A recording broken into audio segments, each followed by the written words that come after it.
So म फेरि आइपुगेँ मेरो सानो संसारमा, मेरो कोजी प्लेसमा। मलाई चाहिँ यो गराजमा आइपुग्दा चाहिँ एकदम अन्डरग्राउन्ड स्टुडियोमा गएको अथवा मेरो एकदम सेटअप छ सबै चिज जस्तो मलाई एकदम एकदम एक्साइटेड हुन्छु कि म। सो मलाई के रियलाइज भयो भनेदेखि इट डजन्ट म्याटर कि तिमीलाई यस्तै एम्बियन्स चाहिन्छ, यस्तै एउटा प्रपर प्लेस चाहिन्छ, त्यस्तो होइन कि हामी सबैजना फरक फरक छौँ होइन। सो मलाई अब यही भिडियो मैले आफूलाई रेकर्ड गरेँ माथि कोठामा अथवा अरू कुनै ठाउँमा अथवा पार्कमा गरेँ भने मलाई त्यति हुँदैन होला। अब त्यो मान्छेको आफ्नो आफ्नो नेचर भएर हो कि के हो। मलाई चाहिँ अब गराजमा आइपुग्यो यस्तो सबै छ, सामानहरू छ होइन, गाडी र सामान मात्रै हो यहाँ, अरू त्यस्तो खासै केही छैन। अनि तर म यहाँ अब आफ्नो पानी लिएर आफ्नो नोटबुक लिएर आउँदाखेरि चाहिँ मलाई रेकर्ड गर्न चाहिँ मलाई कम्फोर्टेबल हुन्छ कि यहाँ, अनि एकदम इन्जोय गर्छु। अब जे गर्दा इन्जोय हुन्छ मान्छेलाई त्यही त हो नि होइन। सो अब आज के बारेमा बोलौँ, मैले मेरै लागि बोलिराखेको छु। यो मैले रेकर्डहरू आफै नै म अडियन्स भएर म आफैलाई हेर्नको लागि मैले रेकर्ड गरिराखेको छु। सो अब आज के बारेमा बोल्ने त, गराजमा मलाई किन एक्साइटमेन्ट हुन्छ, किन म यति ह्याप्पी हुन्छु होइन। ओहो गराजको लाइट गयो, इट्स ओके, मैले त्यहाँ लाइट बालेर आउनु होइन, यसले त्यति काम दिन्न, ठिकै छ, ओके। एनिवे, सो गराजमा बेसिकली भन्नुपर्दाखेरि, मेरो भाषामा भन्नुपर्दाखेरि मैले भगवान्लाई अथवा जे भन्नुहोस् परमात्मालाई गराजमा भेटेँ मेरो भाषामा भन्नुपर्दाखेरि। सो मैले भन्न खोजेको मिनिङ चाहिँ के हो भने, भगवान् खोज्न हामी धाइ कतै जानु पर्दैन। भगवान् परमात्मा अथवा त्यो सुपर पावर जे भन्नुहुन्छ, उहाँले भेट्नलाई तपाईँ जहाँ हुनुहुन्छ त्यहीँ आउनुहुन्छ, किनभने तपाईँभन्दा पावरफुल त उहाँलाई मान्नुभएको छ तपाईँले होइन। सो उहाँलाई इजी हुन्छ नि तपाईँसम्म आइपुग्न त। तपाईँलाई त्यत्रो भनौँ न तामझाम गरेर त्यत्रो प्रपञ्च गरेर भेट्न जानुभन्दा होइन, सजिलोसँग उहाँलाई आउन सजिलो हुन्छ। So let that happen.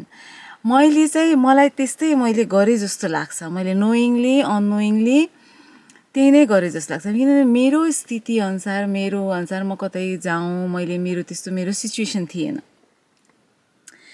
र छैन होइन।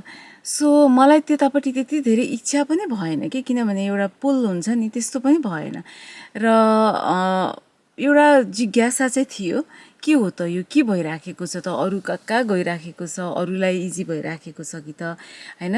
मान्छेहरू तीर्थ व्रत गर्छ होइन, यस्तो के भन्छ आश्रममा गएर कयौँ भनौँ रिट्रिट सेन्टरमा गएर कति टाइम बिताएर आउनुहुन्छ, उहाँहरूले राम्रो भयो, एकदम मन शान्ति भयो, पिस भयो पनि भन्नुहुन्छ। अब मेरो लागि चाहिँ तीर्थ भनौँ व्रत भनौँ जे भनौँ गराज नै भयो कि, किनभने म यहाँ आउँदाखेरि म जे हुन्थेँ त्यो म अरू ठाउँमा म भइनँ कि। अनि बेसिकली भन्नुपर्दा my god was waiting for me in my garage. अब जहाँ भेटे पनि भगवान् त भगवानै हो होइन। मन्दिरमा मात्र बस्ने, मेरो घरको गराजमा भगवान् नबस्ने भन्ने त हुँदैन त्यस्तो। सो यो मैले इन अ फनी वे आफैलाई भनेको हो होइन, तर त्यो रियालिटी हो कि। सुन्दाखेरि कस्तो हावा कुरा गरेको होइन, कस्तो अर्थ नबर्थको कुरा गरेको जस्तो फिल हुन्छ होला, तर त्यो मेरो रियालिटी हो। भगवान्लाई चाहिँ कुनै पनि एउटा यो स्थानमा चाहिँ म भेटिन्छु, यो स्थानमा भेटिन्न भन्ने हुन्न। यो हामीभित्रको चाहिँ एउटा भाव भनौँ कि अथवा के भनौँ, त्यसलाई प्रपर शब्दहरू हुँदैन कि, शब्दले समेट्ने भएदेखि त्यो पावरलाई शब्दले समेट्न सकिँदैन। त्यो चाहिँ एउटा अनुभूतिको कुरा हो होइन। त्यो एउटा स्पेस, मैले कुन एउटा भिडियोमा भनेको छु नि, परमात्मा तपाईँ भित्र हुनुहुन्छ, त्यो परमात्मासँग भेट गर्नुहोस् भनेर। र त्यो भेट जब तपाईँले परमात्मा भेट्नु, जब तपाईँ त्यो स्पेसमा त्यो पोइन्टमा पुग्नुहुन्छ नि, त्यतिखेरको चाहिँ त्यो शब्दमा व्याख्या गरेर सकिँदैन। अनि सबै कुरा व्यर्थ लाग्छ कि जस्तो म मन्दिर गएर केही गरौँ, मैले भगवानको लागि यति सय माला जप गरौँ अथवा यो पाठ गरौँ, यो चाहिँ होली बुकको मैले यो सिदाम, त्यस्तो हुँदैन। किनभने अब यो आफ्नो आफ्नो पर्सनल ओपिनियन हो होइन। मेरो लागि चाहिँ सहज भइदियो जस्तो लाग्यो कि यो मलाई एकदम सजिलो भइदियो र मलाई यही नै मन पर्यो कि किनभने केही नगरिकन भगवान् पाउनु भनेको त अब यो टर्ममा भन्नु पर्दाखेरि केही नगरी पनि यो खुसी, यो प्रेम पाउनु, यो प्रेममा डुब्नु होइन, केही नगरी पनि एउटा आनन्द, एउटा शान्ति, केही चेन्ज भएको छैन, सेम त्यस्तै छ सबै चिज, अलिकति तलमाथि यताउता मात्रै हो, केही बदलेको छैन।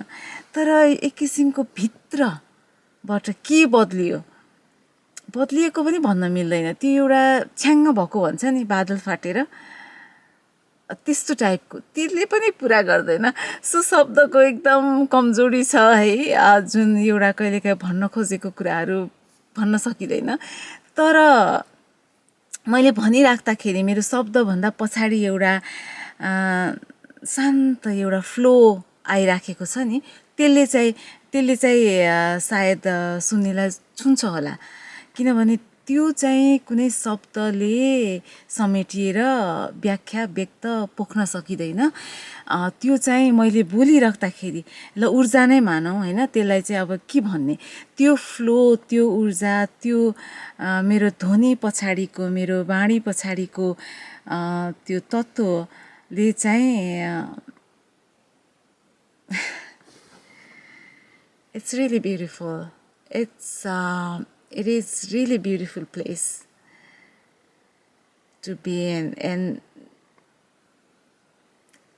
धेरै नै सुन्दर छ यो ठाउँ।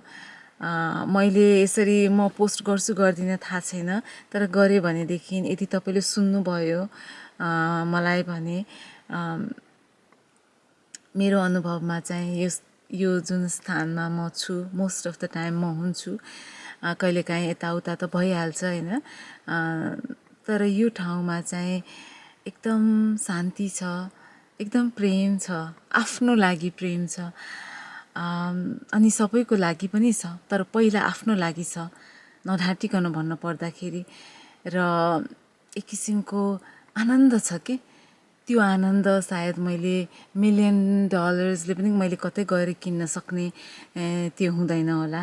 के भनेर किन्ने, कहाँ गएर किन्ने होइन, कता डोनेसन, कुन चाहिँ आश्रमलाई, कुन चाहिँ मन्दिरलाई डोनेसन गरेर मैले त्यो प्राप्त गर्ने, कुन दान धर्म गर्ने, त्यो मलाई थाहा छैन। तर त्यो चाहिँ सहजै रूपमा मैले अनुभव गर्न पाएको छु र यो चाहिँ अत्यन्त सुन्दर, अत्यन्त प्रिय, एकदम प्यारो छ। अब यति नै, यसबारेमा बोल्न मन धेरै छ, तर बस अब यति नै अहिलेलाई। एनिवे